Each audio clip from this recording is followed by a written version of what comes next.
말씀은 두루에 대한 경고의 말씀입니다. 이 경고의 말씀이 이사야서 13장 말씀서부터 계속적으로 경고의 말씀들이 한 장씩 이렇게 나왔었는데요.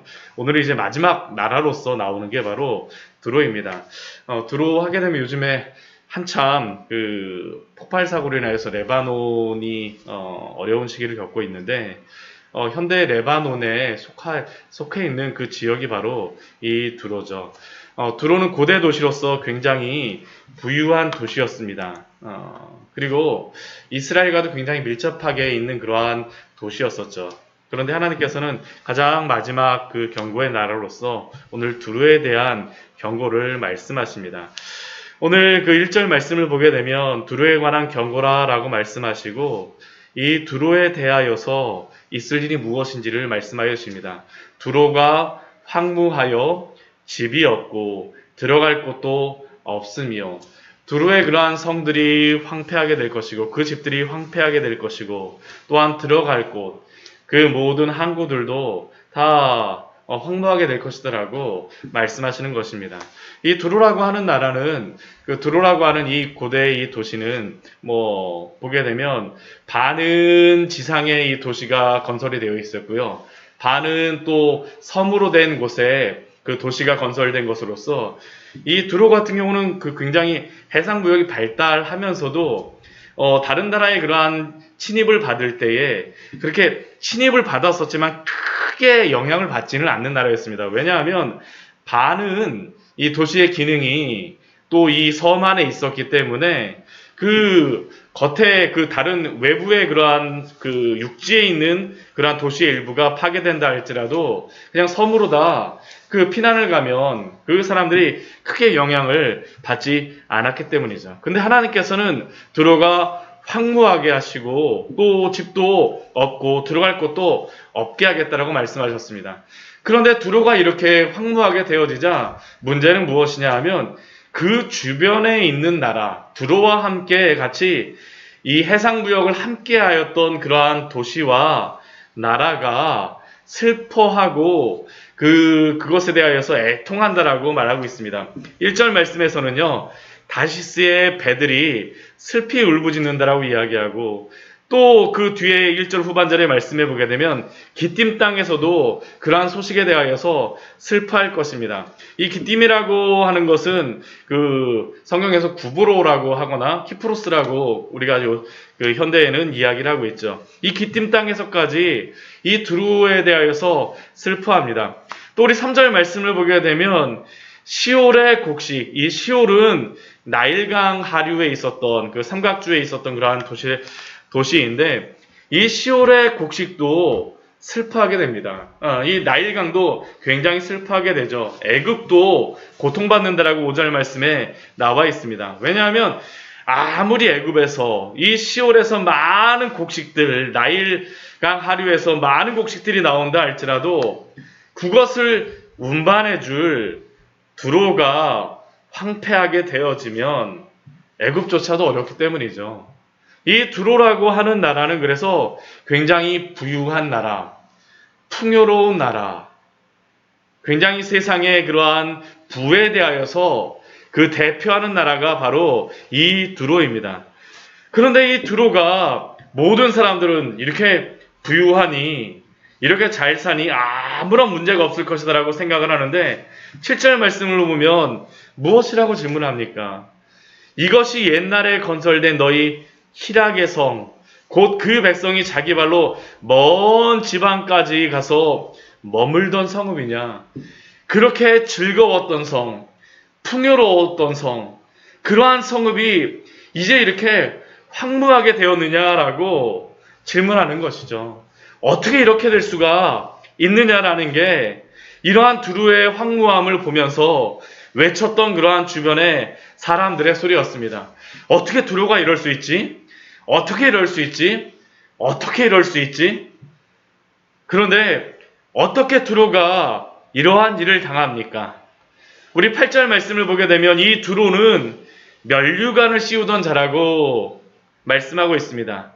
두로가 해상 무역을 하는 그러한 나라에 가서 하였던 것들이 나라를 세우고 왕을 세웠다라고 합니다. 그곳에 식민지를 개척해 갖고 그곳에 왕들을 세우는 그러한 사람들이 바로 두로였습니다.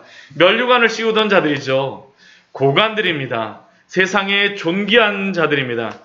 그런데 누가 이 일을 정하였느냐라고 8절에서 질문합니다. 우리 7절 말씀에도 질문했지만 누가 이 일을 정하였느냐?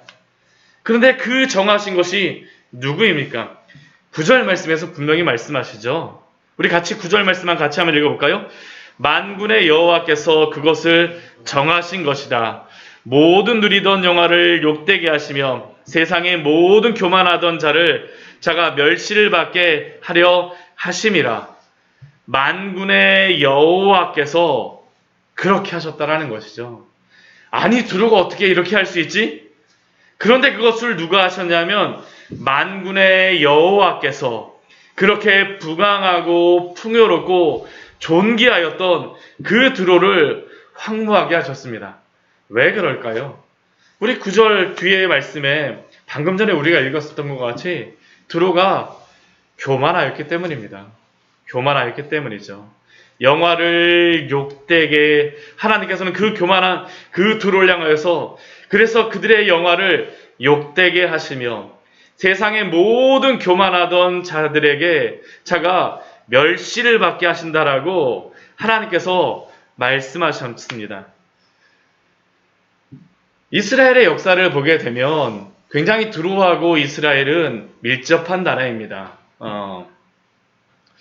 다윗 왕 때에 그 백향목을 보내줬던 그 나라, 솔로몬 때 그 성전을 짓기 위해서 백향목을 보내줬던 나라가 바로 두로 아닙니까? 두로의 히람이 이렇게 성전을 짓기 위해서 보내줬었죠. 이스라엘과 굉장히 잘 맞았던 나라가 바로 이 두로였습니다. 그런데 이 두로는 또 어떤 나라냐 하면 이스라엘로 하여금 그 부로 인하여서 영향을 받고 이스라엘이 또한 넘어지게 하였던 그러한 나라가 바로 이 두로였었죠. 우리가 앞에 22장 말씀에서 우리가 남유다의 그러한 환상의 그러한 모습을 보았을 때 그들이 믿었던 것이 무엇이었습니까? 무엇? 세상을 믿었었죠. 그 많은 영향을 주었던 나라가 바로 이 두로라는 것입니다. 두로. 그러니 하나님께서 어떻게 하시겠습니까? 이 세상에 교만하였던 자, 세상의 부를 대표하는 이 나라를 하나님께서 그 교만을 낮추시는 것입니다. 우리가 하나님 앞에서 겸손해야 되겠죠. 아무리 우리가 잘나고 아무리 우리가 부유하다 할지라도 하나님 앞에서 가져야 될 마음은 항상 이 겸손한 마음 아니겠습니까? 오늘 말씀을 보게 되면요. 13절 말씀을 보게 되면 갈대아 사람의 땅을 보라라고 이 두로 사람들에게 말씀하십니다. 이 갈대아 땅은 어디입니까? 바벨론이죠. 이스라엘 나라로도 보게 되면 부유하면서 적국이었던 나라가 바벨론이고요. 부유하면서 이스라엘과 친하였던 나라가 바로 이 두로입니다. 근데 하나님께서는 바벨론도 우리가 심판하시는 말씀을 보았었고요. 오늘 말씀에서는 어떻습니까? 이 두로도 심판하시죠. 결국 이 말씀은 무엇이겠습니까? 하나님 외에 다른 것을 주인으로 삼으면 안 된다라는 것이죠. 하나님 앞에 날마다 우리가 겸손하고 하나님만을 섬기라는 것이 바로 이사야서 말씀을 통해서 우리에게 지속적으로 하시는 말씀입니다. 나 외에는 다른 것이 없어. 오직 하나님만을 섬기라라고 오늘도 두루를 통하여서 말씀하여 주십니다. 그런데 하나님께서는 이 두루를 황폐하게 하시는 것을 그냥 황폐하게 하시는 것으로서만 그치는 것이 아닙니다. 우리 15절 말씀에 뒤에 보게 되면요. 두루가 이렇게 황폐하게 되는 연한을 70년의 기한을 정하였다라고 말씀하십니다. 그래서 이 23장의 이러한 역사적인 배경을 어떻게 생각하냐 하면 BC 701년경에 사네립이 두로를 침입하게 되는데 그때 한번 두로가 굉장히 심각하게 영향을 침입을 받았던 그러한 경우 침입을 받았었는데 그 이후로도 아수르에 대해서 계속적으로 영향을 받았었죠. 그런데 언제 이것이 그 아수르에서 영향력이 벗어나냐면 630년경에 아수르가 멸망하면서 이렇게 아수르의 압제에서 벗어날 것을 의미하는 것입니다. 그러니까 70년 정도의 기간 동안 아수르의 그러한 영향 가운데 두로가 어려울 것이라는 것이죠. 두로가 한 왕의 연한같이 70년 동안 잊어버린 바 되었다가, 그런데 어떻게 하겠습니까? 우리 한 70년 정도가 지나게 되면 하나님이 다시 두로를 돌보신다라고 17절 말씀에 기록하고 있습니다. 70년이 찬 후에 여호와께서 두로를 돌보시리니, 두로를 돌보세요. 그러면 두로는 어떻게 되겠습니까? 다시 흥왕하게 되어지는 것이죠. 풍요롭게 되어지는 겁니다. 그가 다시 값을 받고 지면에 있는 열방과 음란을 행할 것이며, 오늘 이 말씀은 단순히 음란한 그러한 것보다도요, 두루의 그러한 어떠한 나라적인 그러한 그 형태를 이야기합니다. 두루가 다시 풍요롭게 되어지면서 아수르가 이렇게 좀 약해지면서 다른 나라들과 같이 부를 위하여서는 언제든지 동맹을 맺을 수 있는 나라가 바로 두루 아닙니까? 그러니까 다시 값을 받으면서 다른 열방과 다시 동맹을 맺고 다시 두루가 이제 부강하게 될 것을, 회복될 것을 말씀하여 주십니다. 그런데 저는 참 은혜가 되는 말씀이 18절의 말씀입니다. 오늘 18절 말씀을 보면 참 은혜가 되어집니다. 우리 18절 말씀 같이 한번 읽어볼까요? 그 무역한 것과 이익을 거룩히 여호와께 돌리고 간직하거나 쌓아두지 아니하리니 그 무역한 것이 여호와 앞에 사는 자가 배불리 먹을 양식 잘 입을 옷감이 되리라.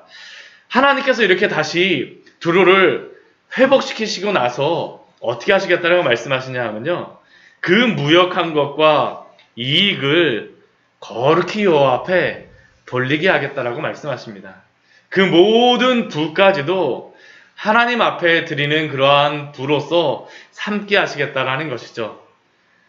그리고 그들이 얻은 그 이익을 누가 그것을 사용하게 하시겠다라고 말씀하시냐면, 그 뒤에 보게 되면 뭐라고 말씀하십니까? 그 무역한 것이 여호와 앞에 사는 자가, 여호와 앞에 사는 자로 하여금 두로가 얻은 그러한 모든 양식과 옷감들, 그러한 것들을 사용하게 하시겠다라는 것이죠. 결국 이 말씀은 무엇이겠습니까?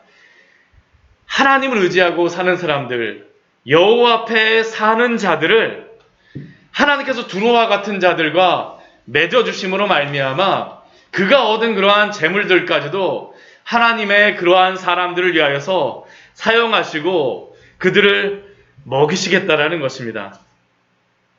하나님의 백성으로 하여금 두루가 쌓아둔 그 모든 재물을 사용하게 하시겠다라고 하나님이 약속하여 주신 것이죠. 이것은 이전에는 다윗과 솔로몬 시대에 여호와의 성전을 짓기 위해 두루의 히람이 목재를 공수하였던 그러한 것을 보여주고요.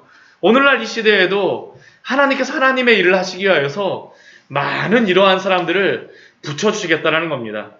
결국 이러한 말씀을 통하여서 하나님의 백성들이 비록 힘들고 어렵다 할지라도 이러한 두로와 같은 사람들을 통해서 어떻게 합니까? 두로를 까마귀로 사용하시고 두로를 하나님이 그러한 하나님의 여호와 앞에 사는 자들에게 베푸는 자들로 사용하심으로 말미암아 하나님의 나라를, 하나님의 성도를 먹이시고 입히시겠다라고 약속하시는 말씀입니다. 저는 이것이 바로 하나님의 교회와 성도를 먹이시고 입히시는 방법이다라고 생각을 합니다. 오늘도 그렇게 하시죠. 여러 세상의 손가락들이 있습니다. 꼭 하나님의 그러한 백성들뿐만 아니고요. 하나님의 백성을 위하여서 하나님이 여러 사람들을 세우시고 입히심으로 말미암아 이 시대를 운행케 하십니까? 운행케 하시는 것이 아닙니까? 이러한 하나님의 역사를 바라보시면서 오늘도 기쁨으로 하나님을 의지하며 살아가는 귀한 성도님들 또한 우리의 삶이 되어지기를 축원합니다. 같이 기도하도록 하겠습니다. 하나님